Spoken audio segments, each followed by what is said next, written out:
Salita po.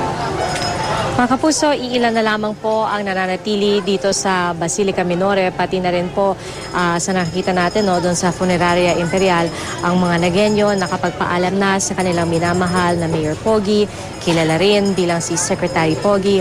Sabay sa kanilang pamamaalam ang pangakong ipagpapatuloy ang kanyang kabutihang naumpisahan hindi lamang dito sa kanilang bayan ng Naga, kundi pati na rin para sa ating bansa. Siguro partner, sa lahat ng ating natunghayan ngayong araw, maging nito mga nakarang araw mula na mangyaring aksidente at biglang pagpalo ni Secretary Robredo, ay yung pagmamahal ng mga Pilipino sa isang tunay na lingkod bayan. Kung may ilang nagsasabing wala ng pakialam mga Pinoy, dito natin makikita na talagang meron pang concern, kumbaga, at meron pang pagpapahalaga at pagmamahal ng mga Pinoy sa mga inaakala nilang tunay na naglilingkod sa bayan. Pero sana ay maisabuhay ito at hindi ito magtapos ngayong araw at maisabuhay ng mga Pilipino sa hinaharap, partner. Standby. At Rafi, I'm sure si Mrs.